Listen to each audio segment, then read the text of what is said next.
यह है कुटुपलोंग refugee centre, दुनिया का सबसे बड़ा रिफ्यूजी सेंटर। एक एस्टिमेट्स के अकॉर्डिंग 8,60,000 से भी ज़्यादा लोग इस रिफ्यूजी सेंटर में रहते हैं। और कौन है ये 8 लाख लोग? इस रिफ्यूजी सेंटर में रहने वाले मोस्टली लोग रोहिंग्या मुस्लिम्स हैं। ये रोहिंग्या मुस्लिम्स पिछले कई सालों से बांग्लादेश के इसी रिफ्यूजी सेंटर में रह रहे हैं। लगभग 40,000 ऐसे रोहिंग्या हमारे देश में भी इलीगली घुस आए थे और दिल्ली, हैदराबाद जैसे कई दूसरी सिटीज में चोरी छुपे रह रहे हैं। पर आखिर कौन है ये रोहिंग्या और क्यों ये हमारे देश में इस तरह चोरी छुपे घुस आए हैं, सब कुछ जानेंगे आज की इस वीडियो में।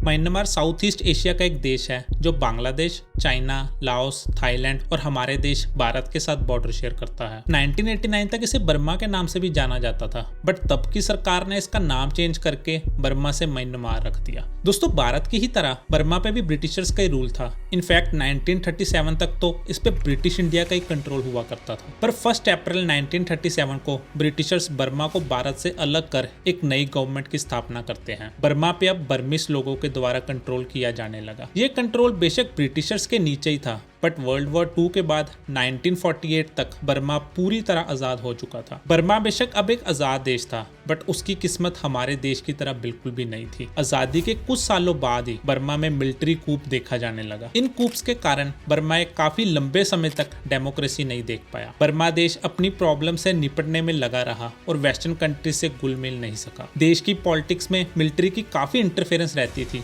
और कई सालों तक देश को मिलिट्री हेड्स के द्वारा ही चलाया जाता था। किसी भी और देश की तरह म्यांमार में कई सारे एथनिक ग्रुप्स रहते थे, बट इन सब में से बर्मीज या बामर लोग मेजॉरिटी ग्रुप था। मेजॉरिटी होने के कारण ये गवर्नमेंट और मिलिट्री दोनों को लीड करते थे। और क्योंकि देश की गवर्नमेंट देश की मिलिट्री के द्वारा ही चलाई जा रही थी, तो मिलिट्री को आने वाली सभी प्रॉब्लम्स म्यांमार की गवर्नमेंट पॉलिसीज में साफ दर्शाई देती थी। इन्हीं प्रॉब्लम्स में से एक प्रॉब्लम थी रोहिंग्या एथनिसिटी के लोग।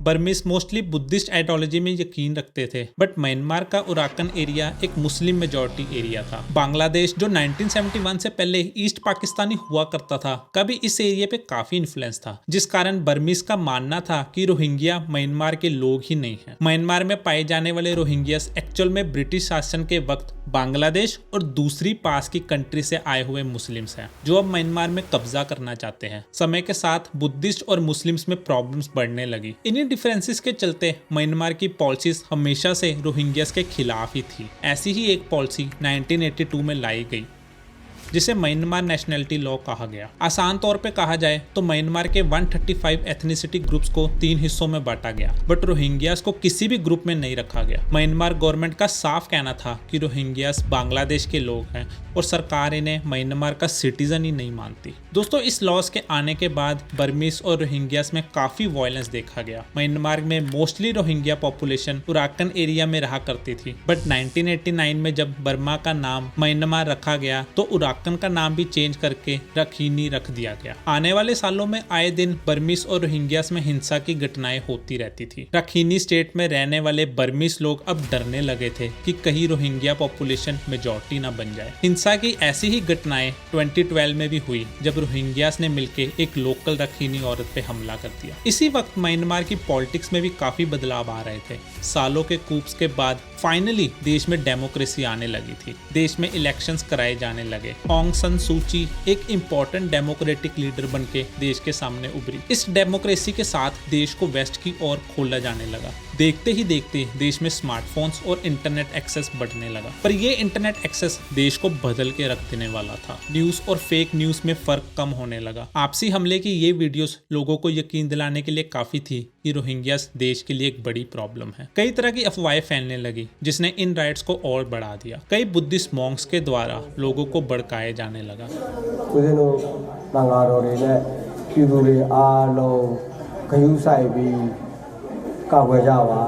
एक्सट्रीमिस्ट बुद्धिस्ट मॉन्क्स की स्पीचेस ऑनलाइन वायरल होने लगी और लोगों के मन में नफरत और गुस्सा बढ़ने लगा। दोनों साइड्स के द्वारा वायलेंस का सहारा लिया जा रहा था। बुद्धिस्ट के साथ जहां म्यांमार फोर्सेस खड़ी थी, वही रोहिंग्यास टेररिस्ट ग्रुप बनाने लगे और कई दूसरे आतंकी ग्रुप्स का सहारा लेने लगे। रोहिंग्यन ग्रुप्स के द्वारा म्यांमार की आर्मी पे अटैक होने लगे क्योंकि उनका कहना था कि आर्मी एक्सट्रीम बुद्धिस्ट की साइड ले रही है। इन अटैक्स के चलते आर्मी के द्वारा रोहिंग्यास पे क्रैकडाउन किया जाने लगा और कई बार रोहिंग्या से बड़ी मात्रा में हथियार पकड़े गए। दोस्तों, इस सब न्यूज को ऑनलाइन डिस्ट्रीब्यूट किया जा रहा था, जिसने लोगों को और भी भड़का दिया, जिससे रखीनी में दंगे फैलने लगे। 10 रोहिंग्या मुस्लिम्स पर बुद्धिस्ट रखीनीस के द्वारा हमला किया गया। सिचुएशन टेंस हो चुकी थी। रोहिंग्यास के कई गाँव को आग लगा दी गई। इन गाँव में रहने वाली फैमिलीज अपनी जान बचा के भागने लगी। कई रोहिंग्यास रिफ्यूजी बन के या तो दूसरे गाँव में चले गए या बांग्लादेश की ओर रुख करने लगे। इन सब दंगों के दौरान मिलिट्री चुपचाप से बुद्धिस्ट रखीनीस को सपोर्ट करती रही। बर्मीज अथॉरिटीज के अकॉर्डिंग ही इस वायलेंस में 78 लोग मारे गए, 87 इंजर्ड हो गए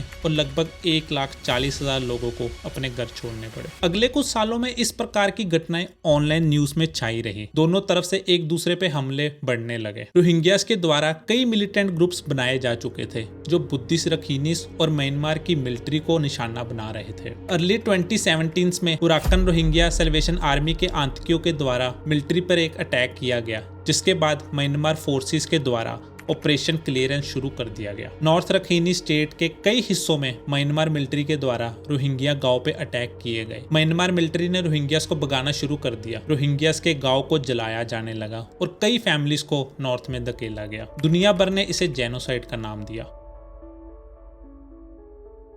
म्यांमार में लगातार कई महीनों तक रोहिंग्या मुस्लिम्स पे टारगेटेड हमले हुए। लाखों की तादाद में रोहिंग्यास अपने घर छोड़ के भागने लगे। पूरे के पूरे गांव को जला के राख कर दिया गया। इन अटैक्स में मिलिट्री और आम लोग एक साथ रोहिंग्यास के खिलाफ लड़ रहे थे। 19 सितंबर 2017 को म्यांमार लीडर ऑंग सन सू की दुनिया के सामने लाइव टेलीविजन पे किसी भी तरह के ह्यूमन राइट वायलेशन और अनलॉफुल वायलेंस के खिलाफ खड़ी नजर आई।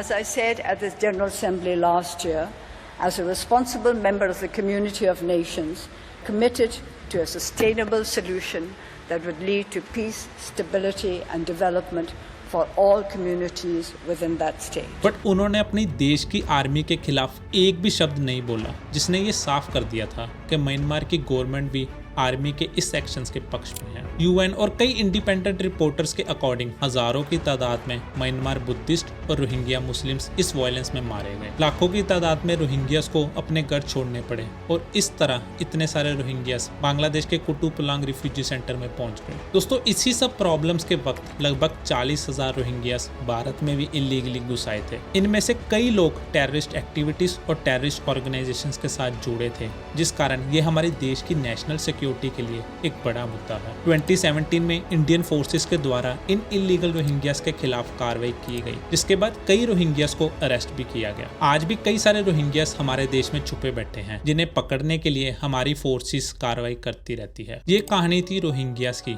जो नफरत और फेक न्यूज की आग में आज अपने घरों से दूर दूसरे देशों में छुप के रह रहे हैं। ये कहानी है हजारों उन फैमिलीज की जिन्हें अपने घर छोड़ के दूसरे देशों में भागना पड़ा। ये कहानी बताती है कि किस तरह दो एथनिसिटी ग्रुप्स की आपस की लड़ाई लाखों करोड़ों लोग और पूरे पूरे देश के लिए सिरदर्दी बन जाती है।